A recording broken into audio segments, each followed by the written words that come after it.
Hello students, welcome to Shiny Max. 8ஆம் வகுப்பு பயிற்சி 4.3ல 3வது கொஸ்டின் பார்க்கலாம். ரூபாய் 3200க்கு 2.5% ஆண்டு வட்டியில் ஆண்டுக்கொரு முறை வட்டி கணக்கிடப்படும் முறையில் 2 ஆண்டுகளுக்கு கிடைக்கும் கூட்டு வட்டியை காண்க. அதாவது 3200 ரூபாய்க்கு 2.5% வட்டி வீதம். சரிங்களா? இப்படி 2 ஆண்டுக்கு கிடைக்கக்கூடிய கூட்டு வட்டி என்னன்னு கேட்குறாங்க. ஞாபகம் வச்சுக்கோங்க, கூட்டு வட்டி கேட்டாலே ஃபர்ஸ்ட் நீங்க ஏயோட மதிப்பு கண்டுபிடிக்கணும். கண்டுபிடிச்சுக்கிட்டு ஏல இருந்து அசல் அதாவது பியோட மதிப்பை கழிச்சிட்டீங்கன்னா உங்களுக்கு கூட்டு வட்டி ஈஸியா கிடைக்கும். இப்போ ஏ கண்டுபிடிக்கக்கூடிய ஃபார்முலாவை எடுத்து எழுதிக்கிறேன். A is equal to B into 1 கூட்டல் R divided by 100 whole power N. இப்போ மதிப்புகளை பார்க்கலாமா? பின்னா அசல். அசல் என்ன கொடுத்துருக்காங்க? ரூபாய் 3200. அடுத்து ஆர்னா வட்டி வீதம், சதவீதத்தில் கொடுத்துருக்கக்கூடியது 2.5%. எழுதிக்கிறேன் 2.5%. அடுத்து என்னன்னா எத்தனை ஆண்டுகள்? 2 ஆண்டுகளுக்கு கண்டுபிடிக்கணும். அப்ப 2 தான் என்னோட மதிப்பு. இதுல எடுத்து பிரதியிடுங்க.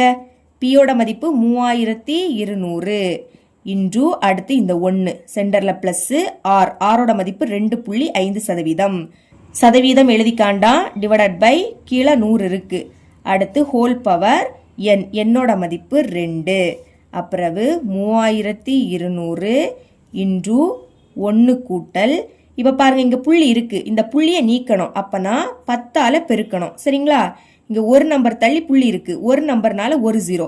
இதே இது 2 நம்பர் தள்ளி புள்ளி இருந்துன்னா 100ஆல பெருக்கணும். ஞாபகம் வச்சுக்கோங்க. இனி மேல 10ஆல பெருக்கினீங்கன்னா மறக்காம கீழே 10ஆல பெருக்கணும். இதை மறக்க கூடாது. ஓகே, இப்போ இதை பெருக்கும் போது இந்த புள்ளி நீங்கிடும். அப்ப 25ன்னு கிடைக்கும். ஓகேங்களா? டிவைடட் பை 100 10 பெருக்குனா 1000. ஃபர்ஸ்ட் 1 எழுதிக்கணும், இங்க 2 0, இங்க ஒரு 0, மொத்தமா 3 0 எழுதிக்கணும். இதோட அடுக்குல 2.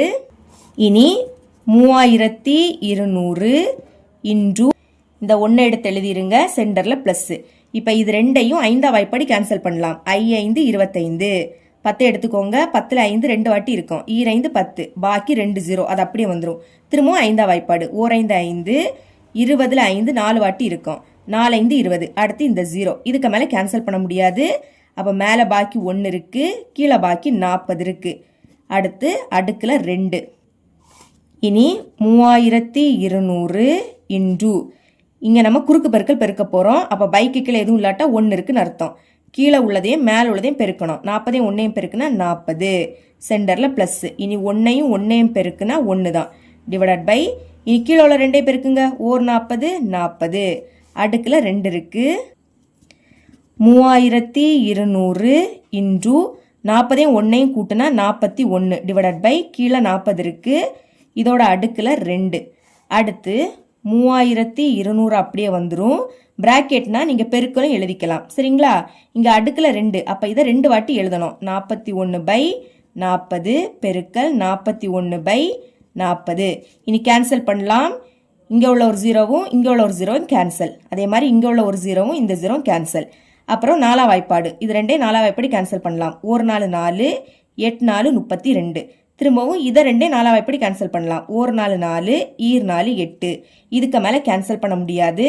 அப்ப மேல பாக்கி 2 பெருக்கல் 41 பெருக்கல் 41. கீழே 1னா எழுதிக்காண்டாம்.